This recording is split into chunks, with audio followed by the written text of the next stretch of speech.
విధంగా కరువులు రాకపోయినా మా 5 ఏళ్ల కాంగ్రెస్ పార్టీ పరిపాలనలో 5 సంవత్సరాలు సగటున సరాసరి మంచి వర్షాలే వచ్చినా కరువులు రాకపోయినా అయినా రైతుకున్న ఇబ్బందులను గమనించి బకాయిలున్న రైతులందరికీ కనీసం ఒక్కసారైనా బకాయిలు మాఫీ చేస్తే మళ్ళీ రైతు మరింత వేగవంతంగా పుంజుకుంటాడని ఆలోచనతో సోనియా గాంధీ గారి నాయకత్వంలో కేంద్ర ప్రభుత్వం, మన్మోహన్ సింగ్ గారి ఆధ్వర్యంలోని కేంద్ర ప్రభుత్వం ఈ రాష్ట్రానికి సంబంధించిన 73 లక్షల మంది రైతులకు 11,150 కోట్ల రూపాయల అప్పులు మాఫీ చేసిన ప్రభుత్వం మాది అనే విషయాన్ని మనం చేస్తున్నాం. అప్పులు మాఫీ చేయడమే కాక మరో 37 లక్షల మంది రైతులు మంచో చెడో ఉన్నా లేకపోయినా బయట తీసుకొచ్చైనా అప్పులు కట్టారు కాబట్టి వారు బకాయిలు లేకపోయినా వారికి ఎంతో కొంత ఉపయోగపడాలని అటువంటి రైతులకు కూడా ఒక్కొక్కరికి 5,000 రూపాయలు ఉచితంగా ఇచ్చిన ప్రభుత్వం మా ప్రభుత్వం అనే విషయాన్ని మనం చేస్తుంది. భారతదేశంలో ఏ ఒక్క ఇతర రాష్ట్రం కూడా ఈ విధంగా బకాయిలు లేని రైతులకు ఉచితంగా 5,000 రూపాయలు ఇచ్చిన పరిస్థితి ఏ ఒక్క రాష్ట్రము చేయాల. ఈ రాష్ట్రం మట్టుకే చేసింది. కారణం ఏమిటి అంటే ఇది రైతు పక్షపాతి రాష్ట్రం. ఇది వ్యవసాయం దండుగా అన్న పరిస్థితిలో ఇంతకు ముందున్న ప్రభుత్వం వ్యవహరిస్తే సాక్షాత్తు ముఖ్యమంత్రి వ్యవసాయం దండుగా అని ఆ రోజు తెలుగుదేశం పార్టీ పరిపాలనలో చంద్రబాబు నాయుడు గారంటే ఆ విధమైన పరిస్థితి ఉండకూడదు, వ్యవసాయం పండుగ కావాలి అనే ఆలోచన చేసి ఆ పండుగ వాతావరణాన్ని సృష్టించడానికి ఎంత ఖర్చైనా పెట్టడానికి వెనకాడని ప్రభుత్వం మాది అనే విషయాన్ని మనం చూస్తున్నాం. ఆలోచించండి, వ్యవసాయ రుణాలపైన వడ్డీ ధర, వడ్డీ రేటు తెలుగుదేశం పార్టీ అధికారంలో ఉండగా 12 నుంచి 15% ఉంటే దాన్ని ఇవాళ 3% తగ్గించాం. డ్వాక్రా మహిళలకు ఇచ్చినట్టు పావలా వడ్డీ నా అన్నలకు, తమ్ముళ్లకు, రైతాంగానికి కూడా ఇస్తున్నాం ఈ సంవత్సరం నుంచి. వ్యవసాయం అన్నది పూర్తిగా లాభసాటి వ్యాపారం కావాలి. వ్యవసాయదారుడు తాను దేహీ అని బిచ్చమడిగే పరిస్థితి రానివ్వకూడదు. తాను పండించి తాను తిని 10 మందికి పెట్టగలిగిన పరిస్థితుల్లో రైతు చేయి పైన ఉండాలి అని పూర్తిగా విశ్వాసమున్న పార్టీ, విశ్వాసమున్న ప్రభుత్వం మాది. అందుకే ఇవాళ రైతు ఈ 5 ఏళ్ల కాంగ్రెస్ పార్టీ పరిపాలనలో చాలా సంతోషంగా ఉన్నాడు, సుభిక్షంగా ఉన్నాడు. రైతు ఒక్కడి మేళ్ళు గమనించి మిగిలిన వాళ్ళను పట్టించుకోలేకుండా పోయిందని అనిపించలేదనే విషయాన్ని మనం చూస్తున్నాం. రైతుతో పాటు రైతు కూలీ కూడా బాగుపడాలి. రైతు కూలీకి సంబంధించి దళిత, బలహీన, బడుగు వర్గాల వారు ఏ ఒక్కరూ కూడా పొలం లేకపోయినా తనకు సంబంధించిన జీవన స్థితిగతులు పూర్తిగా బాగుపడాలి అని జాతీయ ఉపాధి హామీ పథకాన్ని ఇచ్చాం. ఏ ఒక్క రైతు కూలీ అయినా నాకు పని లేదు అని అడిగితే సంవత్సరానికి 100 రోజులు పని ఇచ్చే హక్కు కల్పించాం చట్టం ద్వారా.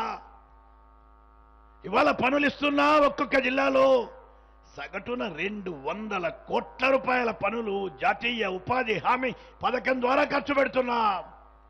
ఏ ఒక్క రైతు కూలీ కూడా నాకు పనులు లేవని, ఎటువంటి రోజైనా ఎంత కరువులో అయినా వలస పోవలసిన పరిస్థితి రాకూడదు అని నిర్ణయించుకున్న ప్రభుత్వం మాది.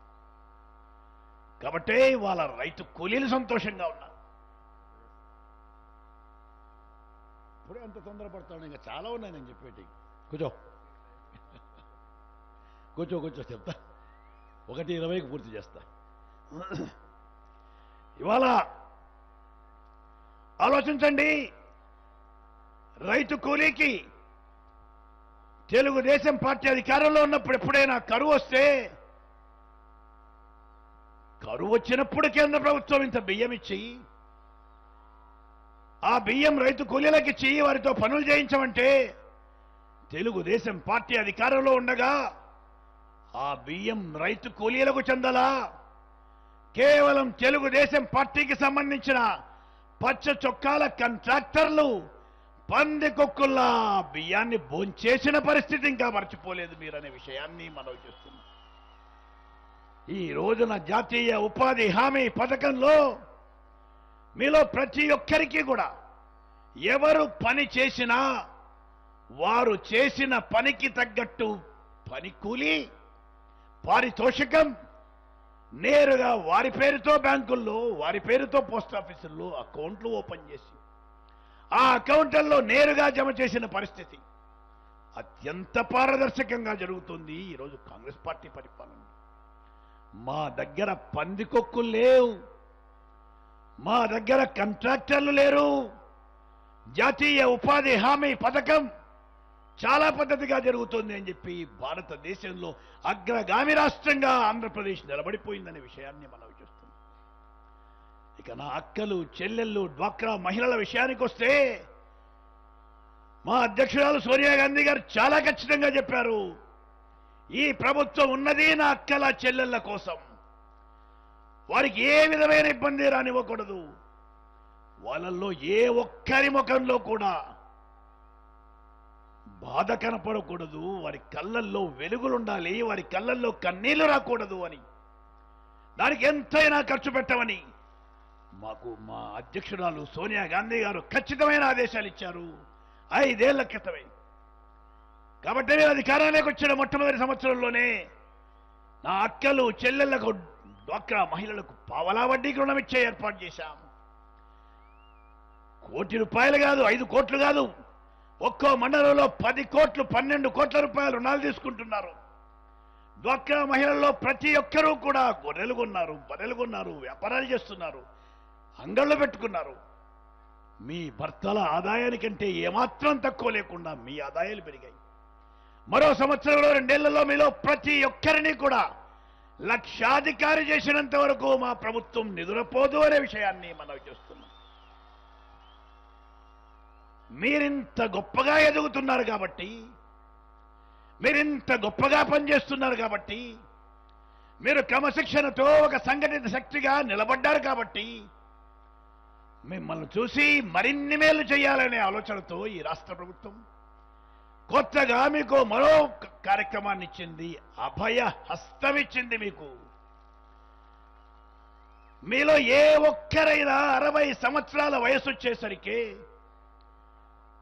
60 సంవత్సరాలు పనిచేసి 60 సంవత్సరాల వయసు వస్తే, వృద్ధాప్యం వస్తే కొడుకులపైన కోడళ్లపైన ఆధారపడవలసిన పరిస్థితి రాకూడదు. ప్రతి ఒక్కరికి కూడా 500 రూపాయలకు తక్కువ లేకుండా 2,500 రూపాయల పెన్షన్ ప్రతి నా అక్క చెల్లి డ్వాక్రా మహిళకు వచ్చేట్టు చేసే పథకమే